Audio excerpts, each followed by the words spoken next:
يا أيها الذين آمنوا إذا نودي للصلاة من يوم الجمعة فاسعوا إلى ذكر الله وذروا البيع ذلكم خير لكم إن كنتم تعلمون. الحمد لله رب العالمين، والصلاة والسلام على سيدنا وحبيبنا محمد وعلى آله وأصحابه أجمعين. إيمان دارانو خواناساني زور بريس چارەنووسی هەمومان لەم ژیانی دنیادا بە یەقینەوە مردن و بەجێهێشتنی دنیاە. پەروەردگار سبحانه وتعالى لە سوورەتی آلی عیمران لە ئاەتی 185 دەفەرمێ: كل نفس ذائقة الموت وإنما توفون أجوركم يوم القيامة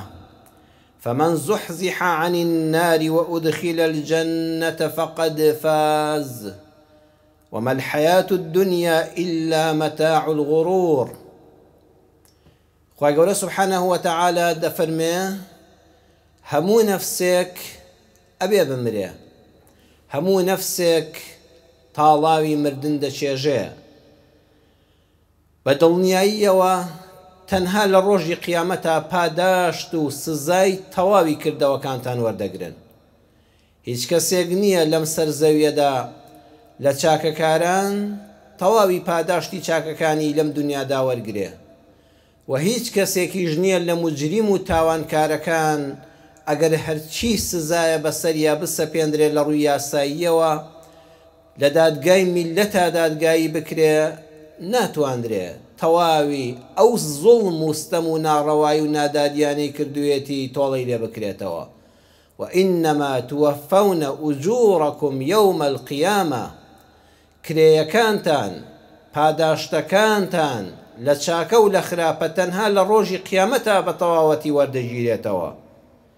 فمن زحزح عن النار وأدخل الجنة فقد فاز. هەر کەسێک کەوە بەرەو بەهەشت بڕوە، بەڕێزان دیقەتی وردی قورئان بدەن. زحزیحە وەکو شتێک وایە، وەکو جۆلانەیەک وایە ئەم لاولا دەکا، هەڵی زولزیلە، زیلزال شتێک دەلەرێتەوە، زحزیحەش ئاوایە، ئاوا شتێ پاشە و پێش دەکا. هەر لەفزی وشەکانیش وایە، زحزیحە، زولزیلە، ئاوایە بەو شێوەیە. هەر کەسێک ئەگەر بە خشکاندنیش بێ، بە ڕاکێشانیش بێ، بە سنگە خشێ و پاڵپێوەنانیش بێ، لە دۆزەخ ڕزگاری ببێ و بگاتە ناو بەهەشت، فقد فاز، ئەوە بەڕاستی بردوویەتیەوە، ئەوە گرەوەکەی بردەوە، ئەوە سەرفراز بوو. وما الحياة الدنيا إلا متاع الغرور. بەڕاستی ژیانی دنیا تەنها هەندێک خۆشی کاتی فریودەرە. بەڵێ ژیانی دنیا مەتاع الغرور، خۆشیە، چێژی تێدایە، بەڵام لە ڕووە مادیەکەیەوە فریودەرە. وەکو خانوچکەی منداڵان وایە، وەڵڵاهی ڕێک ئەڵێ خانوچکەی منداڵانە، بە مناڵی هەموو لە بیرمانە مناڵ خانوچکە ئەکاتەوە، لە دوای سعاتێک لێ وەڕست دەبێ و تێکی ئەداتەوە. ئەم دنیاش ڕێک وایە، لەوە ئەچێ سعاتەکە بێتە چەند ساڵێک نابینی ئەو خانوانی کە باب و باپیرانی ئێمە بۆیان دروست کردوین، کاتی خۆی چەنە دڵیان پێی خۆش بووە، چەنە لە لای خۆیان مهم بووە، چەندە نەخشەکەی پێشکەوتوو بووە. ئێستاوەتە ئێمە پێ ڕازی نین، ڕۆژانە نابینی هەموو ئەو خانوانە لە ئەساسەوە تێک دەدرێنەوە وەکو خانوچکەکەی منداڵان، کەس بەوانە ڕازی نیە و بە کۆن و بێمانەیان دەزانن. واللهی ئەوانەی ئێمەش کە ئێستا چەند دڵمان پێیان خۆشە، ئاوا ڕۆژێک نەوەی نەوەکانمان پێیان ڕازی نابێ، و هەموو ئەو کۆشک و تەلانانەی کە تۆڕ لە ڕۆژێک لەسەر زەویدا بینیوتن هەموویان تەخت دەبن و جیلەکانی داهاتوو پێیان ڕازی نابن. وەکو خانوچکەی منداڵان وایە، مەتاع الغرور، هەمووشی تەمەن دەڕوا، بەخوا خەڵەتێنەرە، وا تەمەنمان تەواو بوو نازانی چۆن تەمەنت ڕۆیشت. واللهی وەختێ بە ئاگادەیتەوە تەواو سەرت سپی بوو، گوێیەکانت گران بوو، چاوەکانت پێویستیان بە چاویلکەیە، ئەژنۆکانت دەستیان کرد بە ئازار، گاڵتەمان بە پیرەکان بە بەتەمەنەکان داهات کاتێک کە من و تۆ گەنج بووین و منداڵ بووین کە هەڵدەستانی گوت ئای پشتم ئای ئەژنۆم ئەمان گوت دەبێت پشت هێژان و ئەژن و هێشان چۆن بێ ئەوە تا خۆمان ئێستا دەیبینین جەنابت دەیبینی بۆیە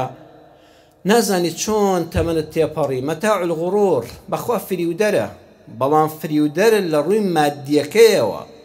ئەینا دنیا لە ڕووی معنەویەکەیەوە زۆر گرنگە لە ئیسلامدا بەهەشت و دۆزەخ کە چارە نووسی مرۆڤایەتیە بەم ژیانی دنیایەوە بەڕێزان بەندە بۆیە تەواوی پێغەمبەران سەلامی خۆیان لەسەر بێ ئەو هەموو پێغەمبەرە ئازیزە هەڵبژێردراوەی خوای پەروەردگار هەر هەموو بۆ ئەوە هاتوون کەوا مرۆڤ فێری ژیانێک بکەن کە ئەڵڵا لێ ڕازی بێ وە ژیانێک شایستە بە مرۆڤ بێ و لە قیامەتا جێگەی بەهەشت بێ و سەرفراز بێ وەک تەواوی کتێبەکانی ئاسمانی کە بۆ پێغەمبەران و بۆ مرۆڤایەتی هاتوون هەر هەمویان ئامانجیان ئەوەیە کەواتە ژیانی دنیا لە ڕۆم معنەویەکەیەوە بێنرخ نییە نابێ مسلمان بڵێ دنیا هیچ نییە بەڵێ دنیا هیچ نییە وەکو خانوشکەی منداڵان وایە لە ڕۆم مادیەکەیەوە بەڵام لە ڕۆ معنەویەکەیەوە بەهەشت و دۆزەخی ئێمە پەیوەستە بەم ژیانی دنیاە بەم چەند ڕۆژ و ساڵی کە تیا دەژین لە ڕووی مادیەوە باش ژیانمان هێندە گرنگی پێ بدەین کە چاو لە دەست نەبین مسلمانی بەڕێز پێویستە بۆ ژیانی ئەم دنیاە ئەوەندە تێبکۆشی کە چاو لە دەستی خەڵک نەبی نەک هەر چاو لە دەست نەبین بەویستی خوا ئەوەندە پەیداکەین ئەگەر چاو لە دەستێکیش هانای بۆ هێناین بتوانین دەستی بەخشندەیمان هەبێ و هاوکاری بکەین ئەوەندە لەم دنیادا خۆمان ماندووکەین کە بە ئیزنی خوای گەورە بە عیززەتەوە بژین لوقمەیەکی حەڵاڵ بخۆین ئینسان دەستی درێژ نەکا بۆ خەڵکانی بێدین لە برسانە و لە ترسانە پەنا بۆ نامەردان نەبە ئەگەر تێنەکۆشی کەسابەتێکی حەڵاڵ نەکەی لەم دنیادا تووشی ئەم کۆمەڵە خاڵە سلبیە دەبی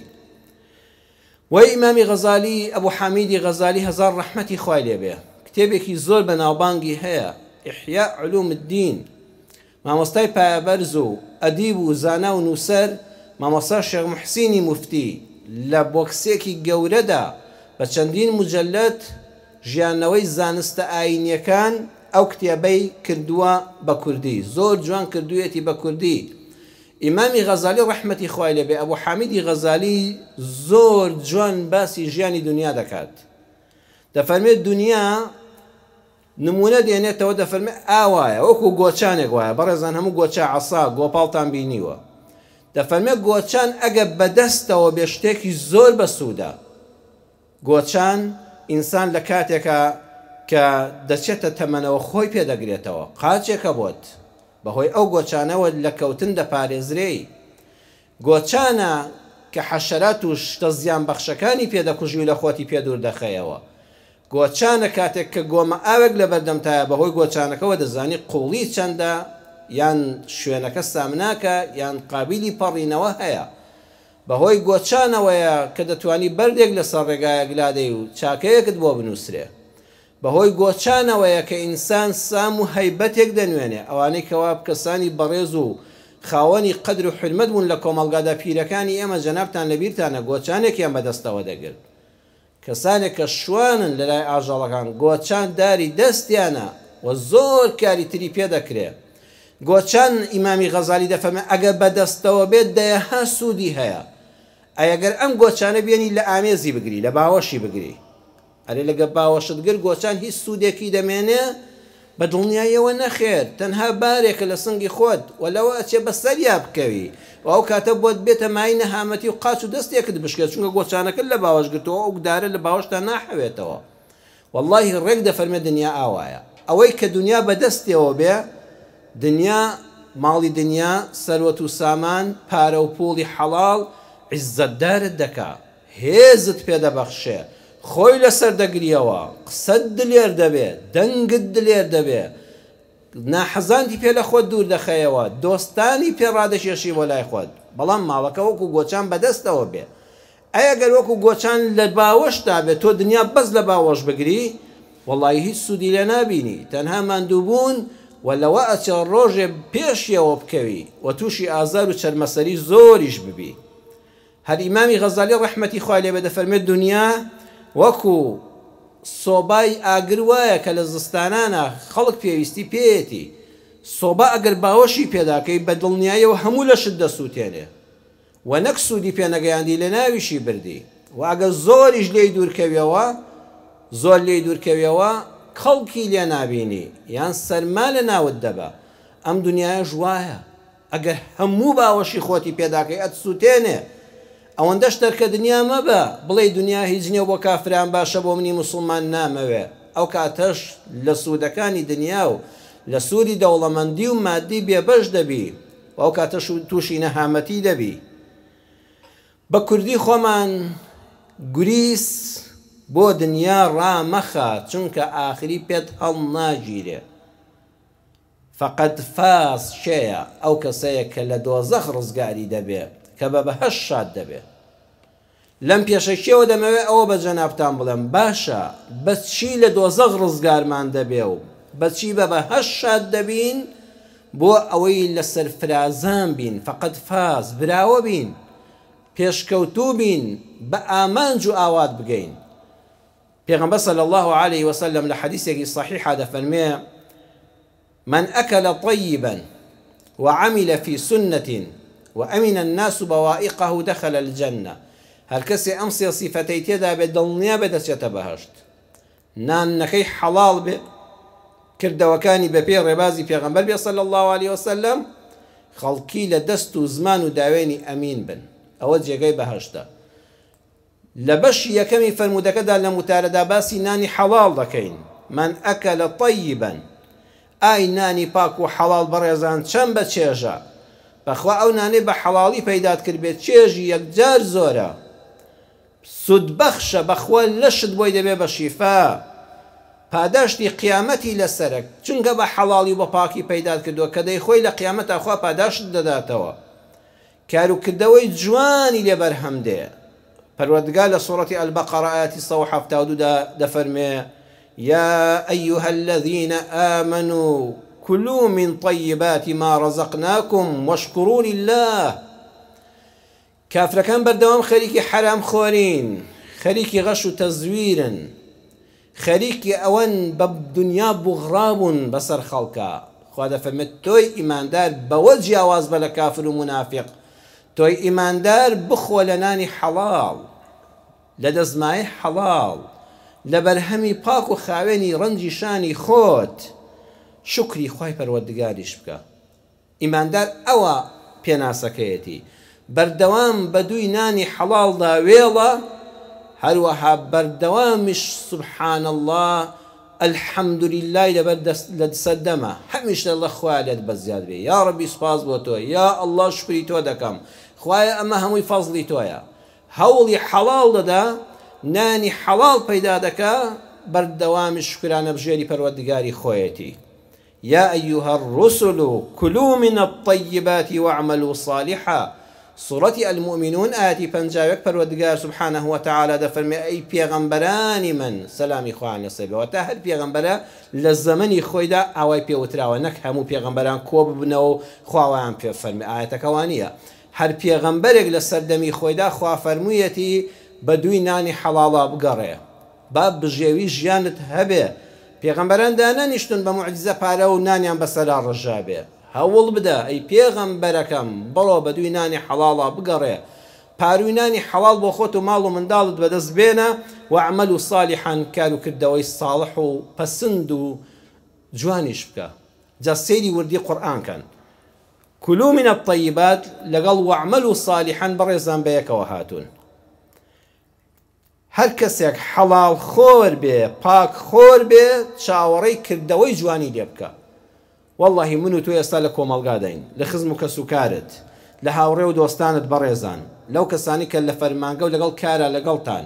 لەوانەی کە ناسی و ڕۆژە ناسیایی و هاوڕێیەتێک لەگەڵیان ناهەبووە. هەر کەسێک دبینی بێ حەڵاڵ خۆر بێ، پاک خۆر بێ، خۆ لە حرام بپارێزێ، والله کردەوەکانیشی جوانن. بەخوا عەقیدەی خاوێنە، عقیدەی خاوێنە چونکە نانی حەڵاڵی خوارد و عقیدەکەشی پاکە. ئەخلاقی جوانە،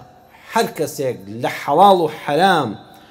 ورد بووەوە و پەلاماری حەڵاڵی دا و لەبەر حەرام ڕای کرد، وەڵڵاهی ئەخلاقی جوانە.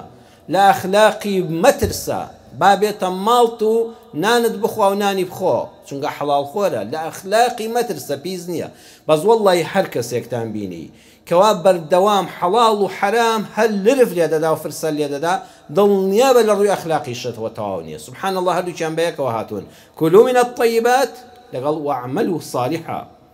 لە بواری سیاسەتە، هەر سیاسەت مەدارێک ئەوەی کە لە ماڵیایەتی، ئەوەی کە لە ژیرفانیایەتی، ئەو سیارانەی کە هەیەی، ئەو پارە و معاشەی کە هەیەی، ئەگەر حەڵاڵ بێ، ئەگەر پاکخۆر بێ، گەندە و دز و لێدەری ماڵی میلەت نەبێ، وەڵڵاهی سیاسەت مەدارێکی ڕاستگۆیە لەگەڵ میلەتی خۆیدا لە هەموو جیهان داوایە. لە بواری کۆمەڵایەتیدا ئەو کەسانە کەسانی بەڕێزن کەوا حەڵاڵ خۆرن، کە پاکخۆرن. لە بواری بازرگانیدا ئەو بازرگانانەی کە نانی حەڵاڵ پەیدا دەکەن، بزانە چەند بەرهەمەکانیان جوان پێشکەش بە کۆمەلگا دەکەن. لە بواری سەربازیدا ئەو فەرماندە سەربازیانەی کە حەڵاڵ خۆرن، کە پاکخۆرن، بزانە چەند بەڕێزن، چەند بە سۆزن لەگەڵ سەربازەکاندا، لەگەڵ ئەوانەی کەوا لە بواری سەربازیدا لەژێر دەستیاندان، چۆن خەمیان لێ دەخۆن، چۆن خوێنیان بە بەلاژ ناڕێژن، چونکە ئەمانە پەروەردەی نانی حەڵاڵن. نانی حەڵاڵ زۆر گرنگ و جێگەی سەرفرازیە. هەر پیشەیە کە نانی لێ بەدەستدێنی. ئێستا نان لە هەر پیشەیەک لەم سەرزەوێ لەمانە دەرناچێ. یان کەسەکە جوتیارە، جوتیاری دەکا بە هەموو بەشەکانی جوتیاری و کشت و کاڵ و فەلاحەتەوە، یان ئاژەڵداری دەکا و بەرهەمی ئاژەڵی پێشکەش بە کۆمەلگا دەکا و داهاتی خۆی لێوە دەگرێت لە ڕێی ئاژەڵداری و مەڕداری و وڵاغداریەوە. هەروەها لە ڕێی بازرگانیەوە کەسانێکمان هەن بازرگانن، کەسانێکمان هەن کارگەیان هەیە، پیشەسازیان هەیە، کۆمپانیان هەیە. کەسانێکیشمان هەن کە چینی زۆری کۆمەلگان موچە خۆرن، یعنی ژیانیان لەسەر داهاتی موچەی مانگانەیە، وەکو پزیشک، وەکو ئەندازیار، وەکو دادوەر، وەکو مامۆستای مزگەوت، وەکو مامۆستای قوتابخانە، حتا دەگاتە کرێکارێک بە هەر شێوازێکی کرێکاری بێ موچە خۆرە. داهاتی ژیانی هەر یەکێک لە ئێمە بەڕێزان 7 خاڵ هەیە. کاتان لێ دەکەم دانیشتوانی ئەم مزگەوتە بچکۆلەی خۆمان، بیسەران و بینەرانی ئەم وتارە 7 خاڵ هەیە. هەر کەسابەتێکمان هەیە بۆ بەدەستێنانی ژیان و بژێوی و نانی ماڵمان، ئەگەر ئەم حوتەی تێدا بوو بزانە ئەطەیباتە، ئەوە پاکە، بە چێژە، بە سوودە، خۆشبەختت دەکا، پاداشتی قیامەتت هەیە و لە بەڵا بە دوور دەبی ئەگەر ئەم حەومەرجەی تێدا بێ. نانەکە طەیبە کە خوا دەفەرمێ لە ئەو نانە بخۆ، ئەو نانە بە کەڵکت دێ. مەرجی یەکەم تەصحیح النیە، زۆر گرنگە، ئاگاد لە نێتی ناودڵت بێ، پاکردنەوەی نێتی ناودڵت پێش دەستپێکردن بە کار و کەسابەتەکەت. ئەزانی چەند خۆشە بەیانیان کە دەڕۆی بۆ سەر هەر ئیشێک، ئەچی دوکانەکەت بکەیتەوە، ئەچی عەرەبانەکەت دانەی، ئەچی کۆمپانیاکەت بکەیتەوە، ئەچی بۆ دایرە و وەزیفەکەت، ئەچی بۆ هەر پیشەیەک کە لەو ڕۆژەدا نانی پێ بەدەستدێنی. یەکەم جار لە بەیانیە کە چوویتە دەرەوە بسم الله بکەی و نێتت خاوێنکەی بڵێ یا ئەڵڵا، یا ڕەبی خوای گەورە ڕزقی حەڵاڵم بەنسیب بکەی، یارمەتیم بدەی، لەشم ساغکەی، من دەمەوێت لە ڕێی ئەم پیشەیەوە خوایە سوال نەکەم، بار نەبم لەسەر خەڵکی، خوایە تۆش یارمەتیم بدەی نانێکی حەڵاڵ پەیداکەم. ئەمەوێت سوالکەر نەبم، بار نەبم لەسەر خزمەکانم، براکانم، کەسوکار و هاوڕێکانم، کۆمەلگا و حکومەتەکەم، خوایە دەمەوێت دەستی کارکردنم هەبێ، خوایە تۆش یارمەتیم بدەی. ئەم نێتە زۆر خاوێنە، هەموو بەیانیان با لە نێتی دڵماندا هەبێ، هەر پیشەیەکت هەیە. دووەمیان یا ڕەبی خوای یارمەتیم بدەی بەم پیشەیە کە دەستم داوەتی و ئەمەوێت نانی خۆمی لێ بەدەست بێنم، خوایە دەمەوێت تەماح لە ماڵی خەڵک نەکەم، خۆم کار بکەم. بەو خوایەگە خەریکی کاری خۆت بووی، خوا ڕەحمی پێ کردی، بژێویەکی وا دەستکەوت کە لەگەڵ خەرجی ڕۆژانە تا بێتەوە شتێکت لێ زیاد بێ، وەڵڵاهی حەسوودیش نابی مەگەر دەروونن نەخۆش بێ. بەو خوایە چاول لە ماڵی کەسەوە نابێت، چونکە شکر بۆ خۆ گیرفانت تایەتی، ماڵ و حاڵت گەرمە، ئیشی ڕۆژانە مەشغوڵی کردووی، هەموو ئەوانەی چاویان لە ماڵی خەڵکە و حەسوود و بەخیلن ئەوەیە بێکارن، یان کەمێکی زۆر کەمیان هەیە و قەناعەتیان نیە و ئیمانەکەش زاڵ نییە بەسەریاندا. خوایە من دەمەوێت کار و کەسابەتێک بکەم، خوایە تۆ یارمەتیم دەی، ئەوەندەم پێ ببەخشی کە چاوم لە ماڵی کەسەوە نەبێ. ئەمنیەتە چەند خاوێنە، ئەمنیەتە یارمەتی دەدا، هیمەتت بەرز دەکات، تەصحیح النیە، نیەتت خاوێنکە، بڵێ یا ڕەبی خوایە بۆیە پەلاماری کاسبی حەڵاڵ دەدەم، یا ئەڵڵا تۆش پشتیوانیم بی، دەمەوێت دینداری جوان بکەم. بەخوا زۆر خەڵک ناحاڵیە، وەڵا دینداری بە فەقیری باشتر دەکرێت، کوڕە بەخوا عەزیزەکەم وانە، وەڵڵاهی لێ حاڵی نەبووی، وەڵڵاهی خواناسی و دینداری و عیبادەت بە تێری خۆشە، بەخوا بە دەوڵەمەندی خۆشە، وەڵڵاهی زۆر عیبادەت دەکرێت بە دەوڵەمەندان دەکرێت، ئەرێ کاکە زەکات لە فەقیر دەکەوێت، ئەرێ بەخشندە بە فەقیر دەکرێت، نەبەخوا بەدەستی خاڵی ناکرێت، بە گیرفانی خاڵی ناکرێت، بەبێ کار و کەسابەت ناکرێت، وەڵڵاهی حەج بە دەوڵەمەندان دەکرێت، عومرە بە دەوڵەمەندان دەکرێت، کۆمەڵە پرۆژەی خەیری هەیە بە دەوڵەمەندان دەکرێت. نێتت خاوێن کە پێشەوەی بڕۆی بۆ سەری شەکەت و دەستکەی بە پرۆژەکەت بڵێ یا ئەڵڵاه دەمەوێت دیندارێکی باش بم، خوای ئەوەندەم پێ بەخشی بە دینداری بە دەوڵەمەندی دینداری بکەم، بۆی دڵم ئاگای لە خواپەرستیەکە بێت، دڵم ئاگای لە دنیا کەمتر ئاوڕی لێ بداتەوە. یا ڕەبی خوا داوا لێ دەکەم یارمەتیم دەیی، دەچمە سەر ئەمیش و کارووە، ئەم کەسابەتە دەست پێ دەکەم بۆ ئەوی ماڵ و منداڵم سەرفراز بن، نان من ماڵ و منداڵم بە نانی حەڵاڵ پەروەردەکەم، یا ئەڵڵا ئەمەوێ ماندوو بم بۆی دەستی ماندووم لەسەر سکی تێرم بێ، منداڵەکانم چاو لە دەستی دراوسەکان ماڵی مام و خاڵ و کەس و کاریان نەبن، بە عیزەتەوە بژین. چەند خۆشە ئەو باوکانەی کەوا خوای گەورە پاروێنانی حەڵاڵیان دەداتێ کە گەورە دەبن مناڵەکانیان بەس چاوەڕێی لوتفی خوان و مەمنونی خوا و هیمەتی باوکو دایکی خۆیانن، چاو بەرەژێری کەس نین، بەمنێتەوە بچۆ سەرکار، بڵێ خوایە ئەوەندەم پێ ببەخشی مناڵەکانم لە داهاتوودا چاو بەرەژێری هیچ عەبدێکی تۆ نەبن، خوایە. ئەمنێت خاوێنکردنەوەی زۆر ئەساسە، نەک بەداخەوە خۆ بمان پارێزێ، هێشتا هیچن نەکردووە، هێشتا هیچن نەکردووە، بەس پرۆژەت داناوە یان بەیانی لە ماڵ نەچوویتە دەرەوە، لە شەوەوە نێتی ئەوەت هەیە چۆن غەش بکەم، کابرا فەلاحەتی دەکە، سێ چوار شەبەکە پیاز بەخۆ منەوانم بینیوە بڕواتان هەبێت، جەنابیشت بینیوتە، سێ چوار شەبەکە پیازی هەیە، بیر دەکاتەوە چۆن غەشی تێدا بکە، سەرکە گەورەکان و جوانەکان دێنێتە ئەم لاوە قوتوێکی لە ناوەڕاستەوە تێدەکات، چی گەندە و بەندەی خستێتە ناوەوە، هەل لە ئەوەڵەوە هێشتا نەیکردووە نێتی وەیە چۆن غەش دەکا. کابرا بەیتێکی پلاستیکی هەیە، هێشتا نەمامەکانی هێستا تۆوەکەی نەناشتە بیری ئەوەی هەیە چەندی پرۆتین و موادی کیمیایی بدەمێت کە زوو بێتە بەر هەموو میلەتەکەی پێ عیبادەکەم. ئای بەداخەوە هێشتا دەستت پێ نەکردووە نێتت پیسە، هێشتا دەستی پێ نەکردووە نێتی ئەوەی هەیە تۆ بڵێ لەم وەزیفەیە تەعین بم، دەڵێن من دەوامی کەمە، کورە مانگی دوو ڕۆژ دە ڕۆژە دەوام دەکەی و معاشەکە وەردەگری، ئەها چاو لێیە حەز ناکا کار بکە، نێتەکەی ناودڵی خاوێن نییە، ئەڵە خوا بکەم حەزم لە وەزیفەیەکە معاشی باش وەرگرم، بەڵام دەوامەکەی زۆر کەم بێ، ڕۆژێک بێ یان نەبێ، یان لەگەڵ ڕەفیقێکم بیکەم بە نیوەیی پارەکەم وەرگرم، بەڵام حەزم بە دەوامەکە نییە. ئەمە نێتەکەت هەر لە ئەوڵەوە پیسە. حەزم لە بەرتیلە، زۆر خەڵکە بوو لەم حیزبانەی دەسەڵاتدا بە تایبەتی ساڵانی پێشووتر ئەگە بیانیستا دەوڵەمەندیکەن گلەی هەبوو، دەیگو من تێکۆشەری دیێرینم پارەم کەمە، دەیانگو کاکە ماوەی بینێرم بۆ گومرگ بۆ فڵان شوێن لەوێ بەرتیل زۆرە، بۆ خۆت هێندێک لێدە و دەوڵەمەندە و دوایی دەمت داخە، چاو لێ هێشتا هیچی نەکردووە، چاوی لە بەرتیلە، لەم شوێنەدا بەرتیل و ڕیشۆ زۆرە، تۆ خۆتی بۆ بکتەوە نەقلی ئەوەیکەن باشە، ئەوە ماڵە دوێران دەکا، هێشتا هیچی نەکردووە، هەیە کرێکاری دەکا، هەیە مۆزەفی دەکا، هەیە جوتیاری دەکا، هەیە ئاژەڵداری دەکا، ئەو ڕێگانەی کە باسم کرد لە سەرەتای کارەکەوە نێتی ئەوەی هەیە تۆ بڵێ ڕۆژێ ئۆتۆمبیلێکی فڵان جۆری بەرزم نەبێ پۆزی پێوە لێدەم بەسەر خەڵکە، لە لای ماڵی براکانم و خوشکەکانم و خزم و کەس و کارم خۆم بنوێنم، لە لای ئاوەڵ زاواکانم بڵێم من ئەوەم هەیە و من ئەوەم هەیە و خۆم بنوێنم، ئەم نێتە پیسە پەنا بەخوا هێشتا هیچن نەکردووە، نێتی پۆز لێدانت بەسەر خەڵکە هەیە، نێتی خۆنواندنت هەیە، کەسەکە هێشتا هیچی نەکردووە، هیچی بەیج نییە، ئەڵە تۆ بڵێ ڕۆژێت دەوڵەمەند نەبم بتوانم دوو خان و دوو سیارم هەبێ، ئەمجا ژنی دووەمیشم بەدزی ژنی یەکەمەوە بێنم لە شوێنێکی ترە، ئەم نێتە پیسانە ماوە دوێران دەکا. ئەگەر دەتەوێت نێتە نانەکەت حەڵاڵ بێ، خاڵی یەکەم تەصحیح نییە، ئەوەی کە بۆم باسکردن بەڕێزان بەم نێتە خاوێنەوە بڕۆ ناو جیهانی کار و کەسابەتەوە، وەڵڵی ژیانت پڕبەرەکەت دەبێ. دووەمیان ئەلقیام بفەرض الکیفایە، بەو نێتەوە کار و کەسابەت بکە و بەونێتەوە بڕۆ مەیدانی کار و بەدەستێنانی نانی حەڵاڵ کە خوای گەورە لەم سەر زەوێدا ئەرکێکی بۆ تۆ داناوە خوایە شوێنەکەی خۆم بدۆزمەوە ئەرکەکەی خۆم جێبەجێکەم پەروەردگار لە سوورەتی هود ئاەتی 61 دەفەرمێ هو أنشأكم من الأرض واستعمركم فيها خدای گەورە ئێوەی لەسەر زەویدا لەم خاکە دروست کردووە واستعمركم فيها دەبێت زەوی ئاوەدان بکەنەوە خوا دەفەرمێ واستعمركم فيها دەبێ من جەنابتان بینەران ئێوە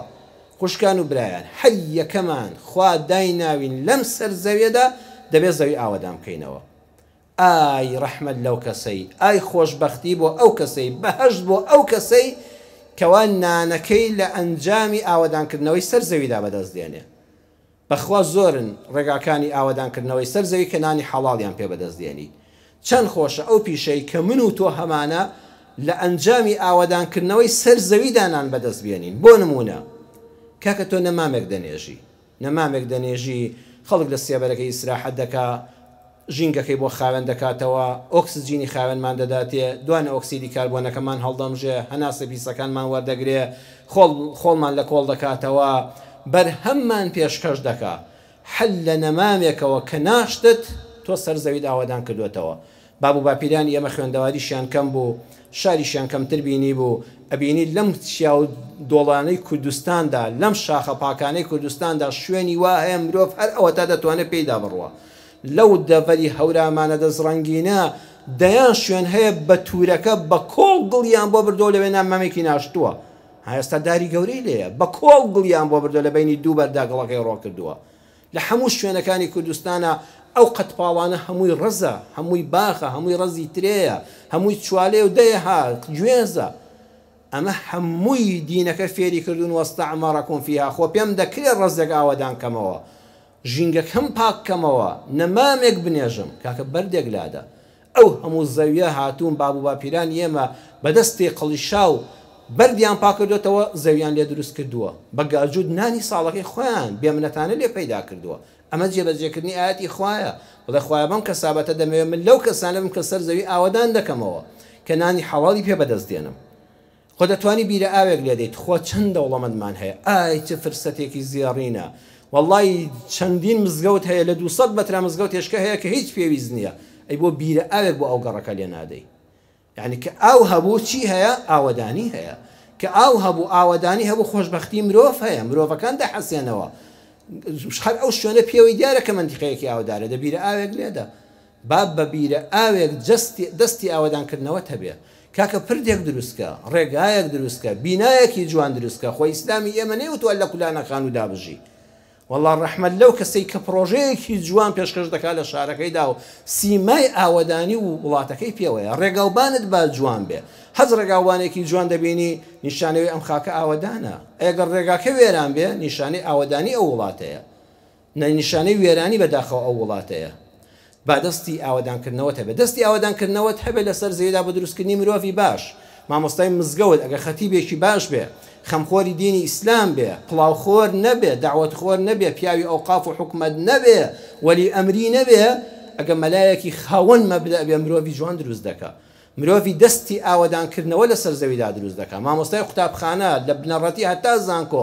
ئێوە مرۆڤ بنیاد دەنێن مرۆڤێک بنیاد دەنێن دروست دەکەن کە سەر زەوی ئاوەدان دەکاتەوە ئەو پزیشکەی کەوا مرۆڤێک لە مردن ڕزگار دەکات بە ئیزنی خوای پەروەردگار بەویستی خوا ئەو تۆ سەر زەوید ئاوەدان کردەوە چونکە کەم فڵان کەس نەمرد ژنەکەی بێوەژن نابێ منداڵەکانی هەتی و نابن باوکودایەکی جەرگس و تاو نابێ زەمانێکی خۆش ئەم سەر زەویە ئەم ئینسانە دەست بە کارە دەست بە خێرە نەمرد تۆی دکتۆر وی بە سەبەبی ڕزگاربوونی بە ئیزنی خوای پەروەردگار تۆی ئەندازیار بە نەخشە جوانەکانت لە پارچەیەک زەوی بچووکە بینایەکی جوانت بۆ بنیاد ناین هەیە ڕەحمەتت لێبێ تۆی جەنابەت ئەگە سەر زەویەکەمان بۆ خاوێندەکەیەوە جادەکانمان بۆ دەماڵی ژینگە پارێزەکان بە جاران پێیانوتن کە ناسەکان ینی کەنز دەکەن گەسک دەدەن ئێوە زۆر بەڕێزن تۆ سەر زەوی ئاوەدان دەکەیەوە ئەگە تۆ نەبی دوو ڕۆژ خۆڵەکە نەڕژێ ئەم سەر زەوی خاک و خۆڵ دەیخوا ژینگە بۆ گەندەکە شانازی بە پیشەکەتەوە بکە گە بە حەڵاڵی بکەی بەخۆ خۆشەویستی خوای بڵێ خوایە من دەمەوێت لە ڕێگەی ئەم پیشەیەمەوە ئاەتێکی تۆ جێبەجێکەم وەستەعمەڕەکم فیها من دەمەوێت سەر ئەم زەوی ئاوادام بکەمەوە وەڵڵی خەڵکانێکیشمان هەیە نانیان لە کاولکردنی سەر زەویدایە بەداخەوە نانیان لە کاولکردنی سەر ئەم زەویەدایە هەیە بە پیاوکشتن نان بەدەستدێنێ هەیە بە جاشەتی نان بەدەستدێنێ هەیە بە نیشتیمان فرۆشی نان بەدەستدێنێ بەڕێزان هەیە بە تەقینەوەیە نبینید دەیەها خەڵکی تیرۆریست هەیە لە ئەنجامی تەقینەوە و تۆقاندنی خەڵکە نان بەدەستدێنە بەنابەخوا سوپاسی ئەڵڵای دەوێت کە من و تۆ نانەکەمان لە شوێنێکایە کە بەردێک لەسەر بەردێک دادەنین کە شوێن پەنجەیەک لە دوای مردنمان بەجێ دێڵین چەند خۆشە ئینسان نانەکەی ئاوا بەجێ بێڵێ خاڵی سێم و کۆتایی لە موتارەدا بەڕێزان الاهتمام بسوق الآخرة ئاگاد لە بازاڕی قیامەتت بێ رجال لا تلهيهم تجارة ولا بيع عن ذكر الله وإقام الصلاة وإيتاء الزكاة سورة النور آية 37 خدا مدحي أو كسانة دكا كما كان إخوة مزقوتكان آودان دكنوا ابن عثيمين علامة ابن عثيمين رحمة إخوالي بدأ فرمين خدا نافرمي لا يبيعون ولا يشترون بخوا بياوي صالح ودين دار وخوا برستن لمزقوت يدانشتون حقي كسابتيان ندكرنون ندفروشن أو إنساني بيكار وايا أو عطالو بطالو لما الله دركرا ولا بازار يشين يدي لمزقوت يدكوين نا تو گرنگ ئەوەیە مردی مەدانی کەسابەت و بازرگانی و پیشە و نانی حەڵاڵ بی بەڵام عیبادەتی خواشت دەبێت نەچێتەوە مەشغوڵی ڕۆژ تا ئێوارە بە دوی نانێکی حەڵاڵە ڕادەکەی بەڵام بیرت لای نوێژەکەت هەر هەیە بیرت لای زیکری خوا هەیە بیرت لای جومعەکەت هەیە بیرت لای تەسبیحاتەکە هەیە رجال لا تلهيهم تجارة ولا بيع عن ذكر الله وإقام الصلاة وإيتاء الزكاة ئەم دوانە زۆر گرنگە هەر پیشەیەکت هەیە بازرگانی کرێکاری مۆزەفی شۆفێری لە هەر شوێنێکەی ئەگاد لێبێ ئیقامی الصەلات ئیتائی الزەکات بەڵام هەموو جا عەرزی جەنابتان دەکەم لە خزمەت قورئاندا تکایە قورئان تەرجمەی حرفی مەکەن مەبەستەوە نییە ئەوانەی کە نوێژەکانیان دەکەن ئەوانەی زەکات دەدەن جاوەڵە لەوە چێ جەنابەت ئێستا ژینگە پارەیەک زێکی جادە پاکەرەوەی سەر جادە فەقیرە لەوەتی هەیە باوەڕ ناکەم پارەی 2 ملیۆن دیناری لەسەر یەک بوو بێ و زەکاتی لێدا بێ جەنابەت لەوە چێ بە کرێکاری ژیاوی ڕۆژ تا ئێوارە لە 6 بێ بەس پارەی نانی ڕۆژانەت بەدەستێنەوە ئەی کوا زەکاتت دا نانە مەبەستەوە نییە ئیقام الصەلات مەبەست لەوەیە نوێژەکانی 5 فەرزە نەفەوتێنی بەڵام لەوە گەورەتر معناکەی ئەوەیە خواپەرست بە خواپەرست بە کاسبکارێکی خواپەرست بە ئیتائی الزەکات خەڵک دۆست بە ها چەند جوانە خواپەرست بە خەڵک دۆست بە ئیقام الصەلات یعنی لەگەڵ خوای خۆتدا ڕاست بە هەر ئیشێکت هەیە هەر کەسابەتێکت هەیە لە خوا غافڵ مەبە لەگەڵ خوای خۆتدا ڕاست ئیتائی الزەکات یعنی لەگەڵ خەڵکدا چاک هەر پیشەیەکت هەیە نانی حەڵاڵی لێ بەدەستدێنی بۆ ئەوەی جێگات بە هەشت بێ ئەوەندە بە ڕێک و پێچی بیکە خەڵک بڵێ ڕەحمەتی خوال لێ بێ تخوا چەند جا من و تۆ دەچینە شوێنێک میوەیەک دەکڕی هەر شتێکی ئاسایی ڕۆژانە کە پێویستیەکانی ڕۆژانن دایان کڕی لە سەوزەیەکەوە تا میوەیەک 100 جار دڵی ڕەحمە لەو باخەوانە بێ کە ئەم ڕزقەی هێنا وەڵڵی دوکاندارەکەم گوێ لێ وەڵڵی هەیە ڕەحمەتی لێ بێ وەڵڵا پلاسیکی تەماتەکەم هەڵڕشتووە ژێرەوەی لەسەرەوەی جوانترە چاولی خۆ کەس تۆ ناناسێ بەڵام هەزار ڕەحمەتت ڕۆژانە بۆ دێ ڕەحمەتی خوا لەو کەسەی کاتێک کە مرد خەڵک ئەسەفی بۆ دەخوازن دەڵێن بەداخەوە بەخوا حەیف بەخوا مۆزەفێکی چاک بوو لەو دائیرەیەدا بەخوا مدیرێکی دڵسۆز بوو بەخوا ئەندازیارێکی دەزڕەنگین بوو هەزار ڕەحمە لەو دکتۆرە بێت چەند دڵسۆزی فەقیر و هەژار بوو چەند دەستی بە خێر و بە شیفا بوو بە ئیزنی خوا چەند مامۆستایەکی حەقبێژ بوو لەسەر مینبەر دینەکەی خۆی بە قوربانی دنیا نەکرد دینی خوای بە حەق ڕاگەیان ئەزانی هەمومان هەر دەبێ بمرین كل نفس ذائقة الموت کەس لە مردن ڕزگاری نابێ بەڵام ڕەحمەتی خوا لەو کەسەی ئەوەندە بە پاکی ئیشەکەی دەکا هەموو مسلمانانی بە ویژدان و دیندار و خواناسی وەکو جەنابتان دەڵێن هەزار ڕەحمەتی خوا لێبێ بەخوا ئەو ماستەی فڵان کەس دەیفرۆش هەزار ڕەحمەتی لێبێ غەشی تێدا نەدەکرد